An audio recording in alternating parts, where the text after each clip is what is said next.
বিশ্বের পরিকল্পিত নগর নিয়ে হাতেকলমে শিখতে গিয়ে ভারতের চণ্ডীগড়, পদুচেরি, জয়পুর কিংবা ব্রাজিলের ব্রাসিলিয়া শহরকেই সামনে রাখেন বুয়েটের নগর পরিকল্পনা বিভাগের শিক্ষার্থীরা। কিন্তু অনেকেরই জানা নেই, আজ থেকে ১০০ বছর আগে প্রায় একই রকম নকশায় গড়ে তোলা হয়েছে ভোলার চরফ্যাশন উপজেলাকে। দেশের ১৮টি জেলার চাইতেও বড় এই উপজেলা। প্রায় ৮০% ভূমি আয়তাকারে সাজানো, যা আবার চৌকো করে বিভিন্ন ব্লকে ভাগ করা। প্রতিটি ব্লকের চারপাশেই আছে ১৬ ফুট চওড়া রাস্তা। একটি থেকে আরেকটি চৌরাস্তার দূরত্ব ২০০০ ফুট, অর্থাৎ প্রতি ২০০০ ফুট পরপর মিলেছে এক একটি চৌরাস্তা। ইতিহাস বলছে ১৯৩০ থেকে ১৯৩৬ সাল পর্যন্ত চরফ্যাশনের তৎকালীন সার্কেল কর্মকর্তা ব্রজগোপাল সেন এটি নকশা প্রণয়ন করেন। ১৯৮৫ থেকে ১৯৮৭ সাল পর্যন্ত বাকেরগঞ্জ জেলার ম্যাজিস্ট্রেট ও কালেক্টরেট ছিলেন জে.এইচ. ফ্যাশন। তার নামেই বিশাল এই চরের নাম হয় চরফ্যাশন। ব্রিটিশ সরকারকে খাজনা দেওয়ার ভয়ে এখানের জমি বন্দোবস্ত নিতে চাইত না কেউ। পরে বাকেরগঞ্জ জেলার বিভিন্ন স্থান থেকে শিক্ষিত অভিজাত মুসলমান ও হিন্দু সম্প্রদায়ের ১৮টি পরিবারকে জমি দিয়ে এখানে বসবাসের জন্য নিয়ে আসেন ব্রজগোপাল সেন। প্রতিটি পরিবারকে দেয়া হয় ২০ কানি জমি, ১৬ গন্ডা বসত ভিটা ও ২টি পুকুর। তারা ছিলেন চরফ্যাশনের ভদ্রপাড়ায়। আজও আছে সেই ভদ্রদের বংশধরেরা।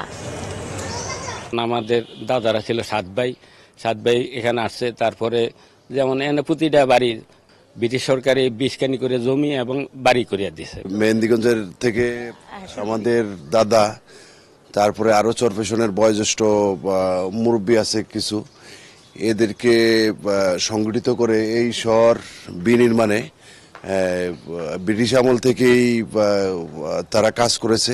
এইটা ভদ্র সোসাইটি নামে পরিচিত।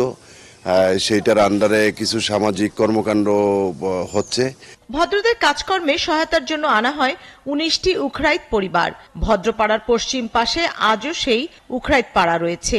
আর ব্রজগোপাল সেনের নামে আছে টাউন হল ও ক্লাব। আমি গর্বিত যে ব্রিটিশরা যেভাবে আমাদের চরফ্যাশনের নকশাটা রেখে গিয়েছেন, সে আদলেই কিন্তু এখন আমাদের চরফ্যাশনের উন্নয়নটা হচ্ছে।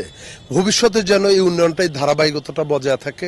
প্রাকৃতিক অনেক কিছু দেখা যায়, সমুদ্র দেখা যায়, এই জন্য আমরা আসি। চর দেখা যায় এখানে। খাসমহল যেটা বর্তমানে ছিলেন কার্যালয়, এই ব্রিটিশ সরকারের শুরুতে এই খাসমহলের মাধ্যমে এখানে জমি বন্দোবস্ত দিয়েছিলেন। সে সময় ব্রজগোপাল সেন নামে একজন খাসমহল কর্মকর্তা বর্তমানে ছিলেন, পদমর্যাদায় তিনি ছিলেন। তার আধুনিক পরিকল্পনা ছিল এই চরফ্যাশনকে নিয়ে, যেটা তার পরবর্তীকালে তার এই পরিকল্পিত চরফ্যাশনকে আমরা যেভাবে দেখতে পাচ্ছি, দেখছি তার স্বপ্ন সেটাই আজকে বাস্তবায়ন হয়েছে। কিন্তু সে যুগে কিভাবে সম্ভব হলো পরিকল্পিত এমন নকশা? চরফ্যাশনের ভূমি বিন্যাসের যে নকশা, তার সাথে যুক্তরাষ্ট্রের ন্যাশনাল গ্রিড পরিকল্পনার মিল দেখছেন নগর পরিকল্পনাবিদ ইকবাল হাবিব। এখন পর্যন্ত ওই পরিকল্পিত নগরায়ণ ব্যবস্থায় যে কোটি শহর গড়ে উঠেছে, দেখে মনে হচ্ছে চরফ্যাশন সেরকমই একটি আক্ষরিক অর্থে গ্রিড প্যাটার্নে তৈরি করার একটা প্রয়াস ছিল। আজকের বাংলাদেশে চরফ্যাশনের মতো প্রকল্পগুলো বা চরফ্যাশনের এই প্যাটার্নগুলো আমাদেরকে এই আস্থাটাকে তৈরি করে যে আমরা এখনো যদি ঘুরে দাঁড়ানোর বাংলাদেশ চাই, তারপরে পরিকল্পিত যাত্রায় ফেরত যেতে হবে। একটি মূল সড়ক, তারপরে তার শাখা প্রশাখা, সেগুলোকে এমনভাবে বিন্যস্ত করা যাতে স্তরীভূত বিন্যাসে পুরো নগরটাকে সাজানো যায়।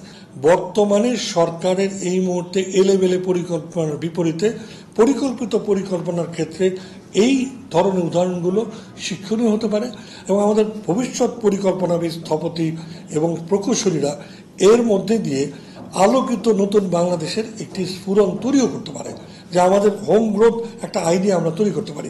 এটি একজন এলে কমিশনার যদি করতে পারেন। বুয়েটের নগর পরিকল্পনা বিভাগের শিক্ষক বলছেন, এতদিন তারা শিক্ষার্থীদের ভারতের জয়পুর, ব্রাজিলের ব্রাসিলিয়া আর যুক্তরাজ্যের মিল্টন কিনসের উদাহরণ শেখাতেন, কিন্তু চরফ্যাশনের যে নগর পরিকল্পনার অনন্য এক উদাহরণ, সেটি অজানাই ছিল। দারুণ একটা উদাহরণ, কিন্তু আমরা যেটাকে বলবো আসলে ভুলে যাওয়া উদাহরণ। আমাদের ঢাকার বাইরে বলেই আমরা ভুলে গেছি, আমরা ওভারলুক করেছি। আমাদের মধ্যে কেন জানি একটা তাড়না বা একটা বোধ তৈরি করছে যে আসলে দেশের সব ভালো কিছু ঢাকাতেই বোধ হয় বিদ্যমান। তাহলে তার বাহিরে যে ভালো কোনো একটা এক্সাম্পল যেখানে আছে, সেটা আসলে ভোলার চরফ্যাশন উপজেলা। বিশেষ করে বলতে হয় ভোলার চরফ্যাশন উপজেলার যেই ট্রান্সপোর্ট নেটওয়ার্ক সিস্টেমটা, এটাকে নগর পরিকল্পনা বা নগর পরিবহন পরিকল্পনার ভাষায় আমরা বলি আসলে গ্রিড আয়রন প্যাটার্ন, পুরোটা গ্রিড নিয়ে করা।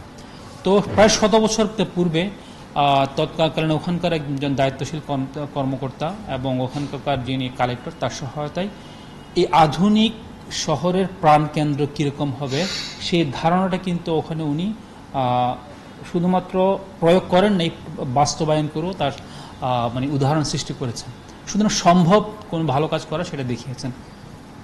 নগর পরিকল্পনার দৃষ্টিকোণ থেকে এবং আধুনিক বর্তমান পুরো বাংলাদেশের আসলে আমরা যদি বলি যে ইকোনমিক এবং জিওপলিটিক্যাল পার্সপেক্টিভ থেকে লোকেশনটা আমার কাছে মনে হয় আসলে একটা এখনো পর্যন্ত আনএক্সপ্লোর্ড একটা জায়গা। কেন জায়গা? আমরা আসলে নিউ ইয়র্কের কথা বলি নিউ ইয়র্কের সব কিছুই রাস্তাগুলো প্ল্যান সবই 90 ডিগ্রি করে, কোনোটা এভিনিউ, কোনোটার রাস্তা বলি।